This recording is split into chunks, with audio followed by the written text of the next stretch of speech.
Hello everyone! Today I made an enormous stagecoach and I want to show you all about it as soon as I get back from the treasure.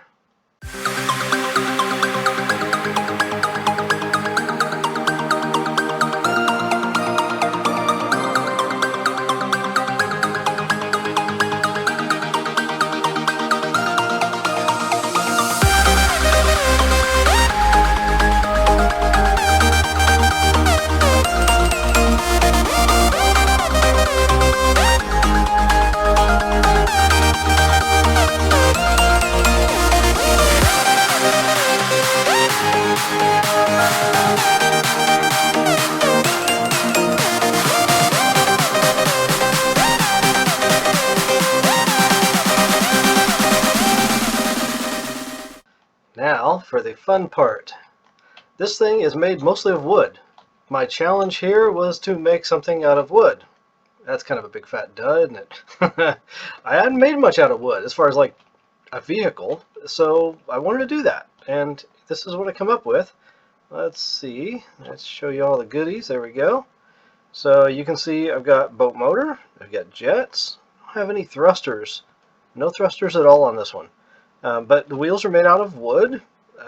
They're pretty thick. Let's see. I don't know how much wood this takes. Maybe I should unload, check my wood amount, and see what that actually took. The top of it here is plastic. As little weight as possible is used. So where I wasn't using wood, I used plastic. There's the protection blocks out in front with the big core rod that runs into the counterweight right there, which is a bunch of titanium. Let's see, how much titanium is it? I'm always curious because they vary so much between my vehicles, but I just get them via testing. So 3,200 titanium there. Pretty much that's it. That's what you see is what it is, and nothing else other than that. The top of it is entirely collision off. That's so that I can go through the stage barriers without hitting anything. So if you happen to wonder, why that's so tall or how it's so tall, that's it. These seats up here are collision off, but I can still get into them. If you jump right on them, you can hop into them, and then you can ride it like a stagecoach.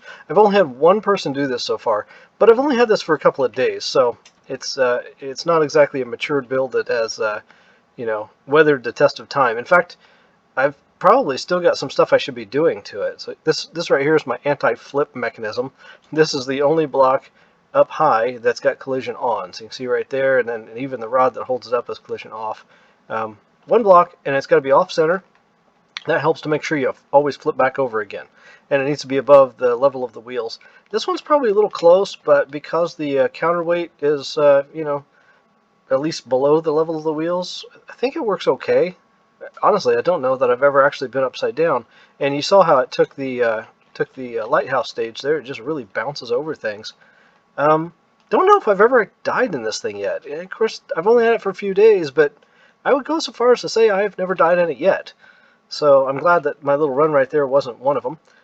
This here, well, you can see how that works too. Let's just get rid of all the anchoring stuff. And the ladder just folds up out of the way. It is not collision off. I do have it in line with the wheels, so that if I still have the ladder down, if I forget to raise it, it's not that big of a deal, because generally the things right here in this path are cleared anyway. So that's what you can do with your ladder, and raising it up out of the way just makes sure that I have full ability to bounce over everything. So I usually drive with it in that mode. Hey, since I am here doing another video, and my next thing I want to show you doesn't warrant an entire video by itself, check this out. Okay, I wanted to give all of my followers and subscribers an update on my shopping cart build. I did this like a week and a half, 2 weeks ago, something like that. It took me like 2.5 hours total build time. I fast forwarded it for the video 16 times, so it was really fast, and it got over in like, I don't know, 7 or 8 minutes or something like that. So if you're interested in watching that, check it out on YouTube, Mick Plays Roblox, and you'll see my shopping cart being built from the ground up. And this is what it is right now. I wanted to reveal the stuff here. I put these this plastic around here. This is just plastic for decoration. These little pieces makes it look more like a wheel. It's the same thing as this candy cane wheel over here. They're just colored gray. The ladder that came from the one I just built, kind of gave me the idea. So let's see. Am I already unanchored? Yeah, no. Okay, there we go. So there we go. So you can see it uses a piston and a servo and gets the job done. And it bumps the top there just a little bit, but anyway, that's so that anybody can walk up in here without a jetpack. That was a problem. So now it's not a problem anymore, and it folds up like that, so it doesn't look terribly out of place. Normally it's transparency like 75%, so it's just barely visible, but you can see that it's there. So this guy works great. I've taken it to the treasure a whole bunch of times. I think I've died maybe like 2 times so far, maybe 3. Always in the B stage. I get going pretty quick, and I hit that center of the B stage, and that stuff falls on top of me, and it just annihilates the whole front of the shopping cart. And sometimes it takes my seat with it. So that's the weak spot for this thing. Almost all of my vehicles have some sort of weakness when it comes to the stages. It's either the alligator stage or the bees, or the lighthouse doesn't cause too many problems, but sometimes it causes the vehicles to kind of lock up. I lose control of the seats. There's all kinds of different things. So it's one of the reasons it keeps me coming back to the game and building new stuff all the time. Anyway, I hope you enjoyed my stagecoach and the shopping cart update. Please like the video, subscribe to my channel, and I will see you in the game. Have a great rest of your day. Bye-bye.